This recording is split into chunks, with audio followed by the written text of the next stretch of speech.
Hello everyone, earlier we have studied the SN1 reaction mechanism. Today we will see the stereochemistry for SN1 reaction. Okay, so let's take simple example. First we will write the reactant, that is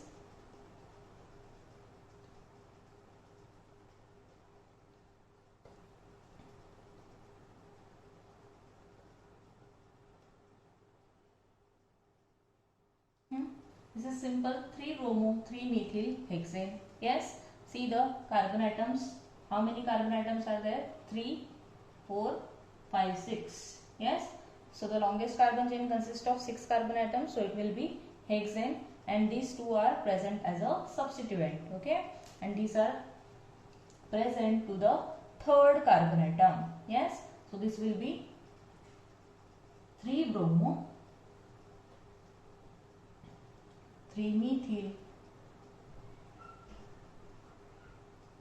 hexane. Okay, this is the positive isomer of 3-bromo 3-methyl hexane.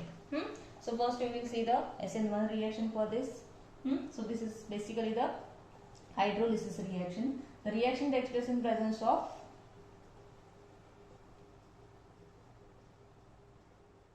CH3 CO CH3. Yes, this is acetone. Next, see here the replacement of bromine, or the bromine gets substituted with the OH. Yes, so next we will write the possible products.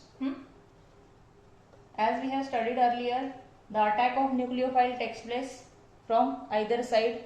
Yes, from the back side also and from the front side also. Okay, so the possible products are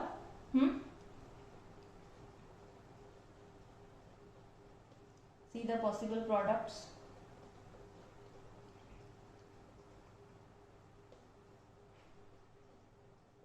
This is the positive isomer for the product, and once again the another product into the another product, negative isomer will form. Okay, what is the difference between these two products? What is the difference?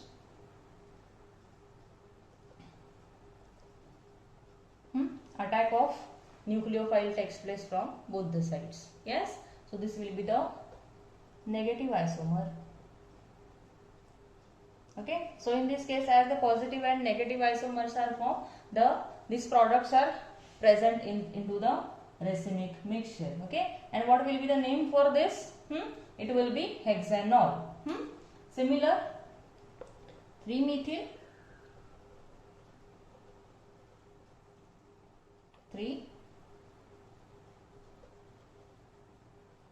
3-hexanol. Okay, and these positive and negative products are formed, or we can say that these are present into the racemic mixture.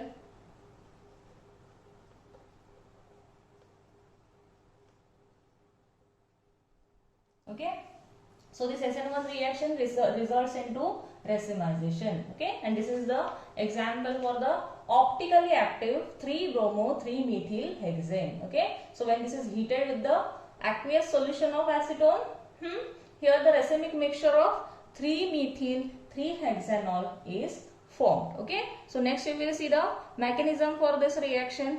Clear? It is two-step reaction. So in the first step, the ionization of alkyl halide takes place. Okay, so first we will write the step 1. Into the step 1, this alkyl halide, first we will write the alkyl halide, that is positive isomer of this.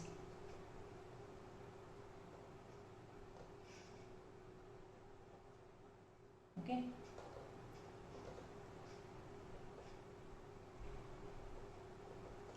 this is the positive isomer of 3-bromo 3-methyl hexane.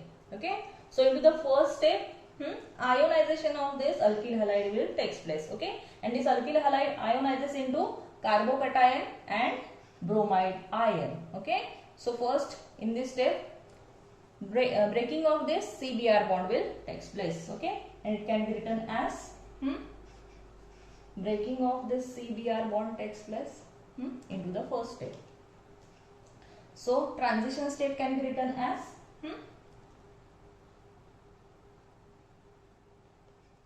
breaking of this CBr bond started into the transition state. Okay.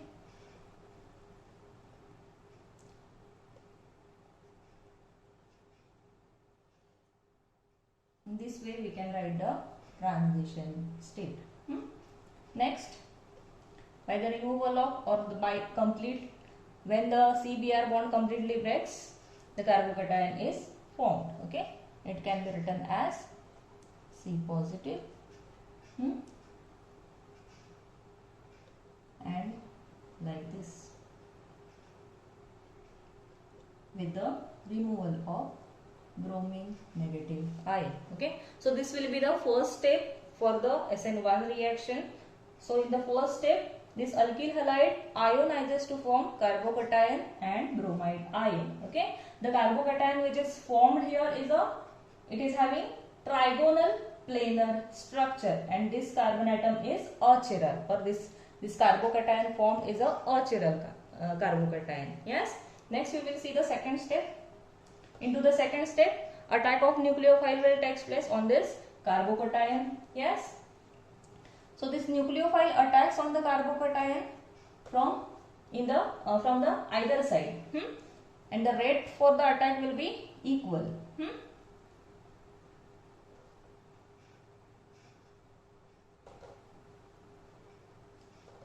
Now see the attack of this nucleophile OH negative ion.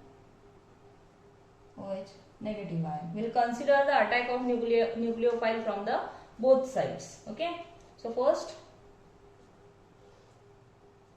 we'll consider backside attack. We'll consider the backside attack. Okay. So we'll consider this as a first. That will be the backside attack. Yes. So what will be the product according to the backside attack? See, the formation of COH bond takes place and the attack of OH negative ion or nucleophile is from the backside. So the position of OH is exactly opposite to the CBr bond. Yes, and the product formed in this way.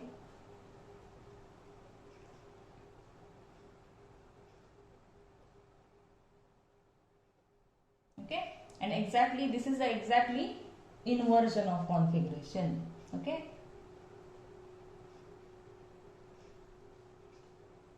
Okay, so backside attack will take place with the inversion of configuration. Next we will consider the front side attack. We will consider this as a second reaction. That will be the front side attack. Now see how the reaction will take place. See the position of COH bond. This OH attacks from the side which is equal to the CBr. Yes. So the attack of nucleophile takes place from the front side and it results into the retention of configuration, and the product formed will be like this. Yes. Okay. So as we have studied earlier, this is the negative isomer of the product and this is the positive isomer of the product. Okay, and the front side attack takes place with the retention of configuration. We'll mention this.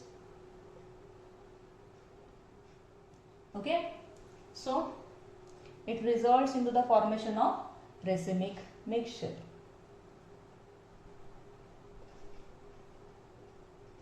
Okay, so see once again how the mechanism takes place. Into the first step, ionization of alkyl halide will take place to form carbocation and bromide ion. Yes.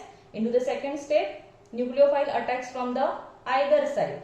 Back side attack results into formation of inversion of configuration, and into the front side attack it results into the formation of retention of configuration. Okay, and here in this case SN1 reaction results into the complete almost complete racemization, because both the isomers are possible. Yes, and these are present into the mixture, that is why it is racemic mixture. Yes, so ideally it should be optically inactive. Okay, but however it is observed that the mixture present here is found to be slightly optically active. Okay, so now what will be the reason for this? Here, see, in this case the bromide ion, which is detached from this positive isomer, it takes more time to move away from this cation. Yes, so that is why what will happen here, the attack of nucleophile from the same side, attack, this attack will take slightly more time. Yes, so that is why the product inverted with the inverted configuration will take slightly more time. Okay, so the product with the inverted configuration will be slightly more. So that is why the mixture will be slightly optically active. Okay, clear?